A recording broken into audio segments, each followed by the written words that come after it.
พี่น้องพระเอกละน้อยกาฬสินธุ์แห่งหมอลำซานเล้าบันเทิงศิลป์เข้าโรงพยาบาลเมื่อคืนนี่เข้าโรงพยาบาลน้องโอซินไปส่งน้องโอซินเพื่อนของอบิกกี้ศรีนานวลไปส่งโรงพยาบาลแล้วก็เขียนว่าพี่พระเอกถึงหมอแล้วนะครับไม่ต้องห่วงว่าซั่นว่าพี่พระเอกละน้อยไปฮอดโรงพยาบาลแล้วโรงพยาบาลกาฬสินธุ์ธนบุรีพะนับพี่น้องเอ๋ยเศร้า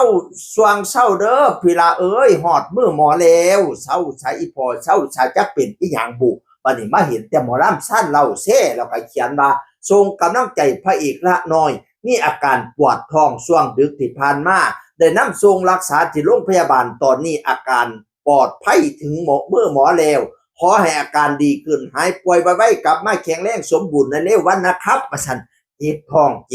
พี่น้องเอ๋ยเป็นอีหยังเนาะคือเจ็บท้องเจ็บไส้เนาะคำเพลงอีพอก่อนเกี่ยวเขียวมดตัด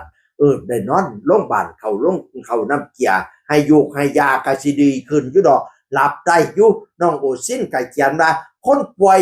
หลับตาลิโตนเด้พี่ละเอ้ยเช้าซะเด้ออ้ายบัดนี้ว่าซั่นว่าเช้าซะ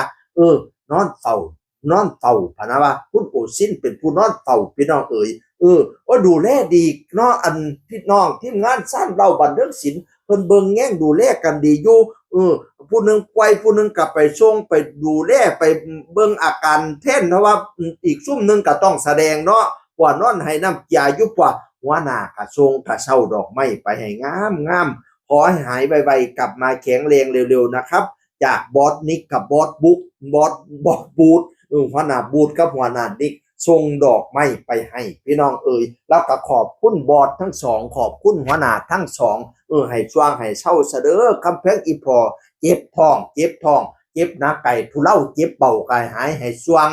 คุณหมอรักษาเทวดาคุ้มครองเสดอบัดนี้เนี่ยให้เจ้าแจ้งปันดาวให้เจ้าเขาปันไฟความเจ็บยาสุได้ความไข่ยาสุมีปัดไปเสดอคอลมแต่ปีกายคอไตแต่ปีกรคอลมตัวซ้ำควายคอไตตัวซ้ำช้างให้ไก่ข้างดอกหางคิง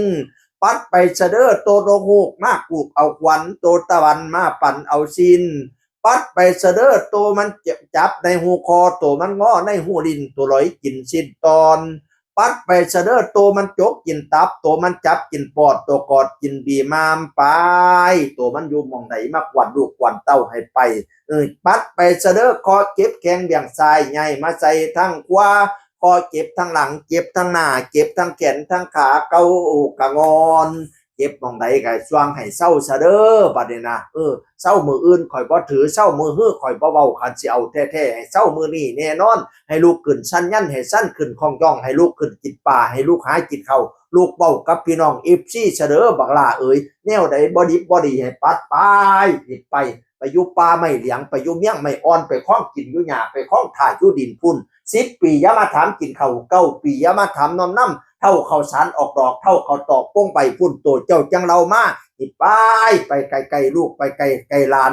ให้ช่วงให้เศร้าซักคำเพลงอีพอแนวบ่จบข่อยสิสีแนวบ่ดีข่อยสิล่างให้ขาวงามจังหอยอย่างยดง่อยน้ำกลอย่าได้มีบัดนี้เนี่ยนับแต่นี้ไปแลกแหกแต่นี้ไปนาให้หอมย่ำทุกบัดกลมให้หอมอมทุกบัดเงยแนวได้หายแกสุมาเป๋อแนวได้เหอะแกสุมาเปลี่ยนให้เจ้าแข้งปั่นผ้าให้เจ้ากล้าปั่นตะวันตึกเด็ดกะยะไม่เป็นไข่กะยะหมองเด้อย่าได้มนคือตองอย่าได้มองคือเทาอย่าได้เกาเสียสีไอ้บ้านนั่งดีสีใสสองพละกับนั่งปองไฟตองอย่าได้มีสุขะสุขีล้นกำลังคนหล่นเลือนอายุยืนฮอดลอยจนสิ้นศาสนาเช่าชาอีพอเช่าชาพระเอกละน้อยกาฬสินธุ์พระเอกผู้เป็นตาฮักหน้าตาดีได้เงินได้ค่ำได้ติบมาว่าฉันเลี้ยงน้องๆดีเด้พระเอกละนะพี่น้องหน้าตาว่าฉันจิ้มริมดีให้เสียงอื่นคนเก่าเว้าสู่ฟังสวัสดีครับ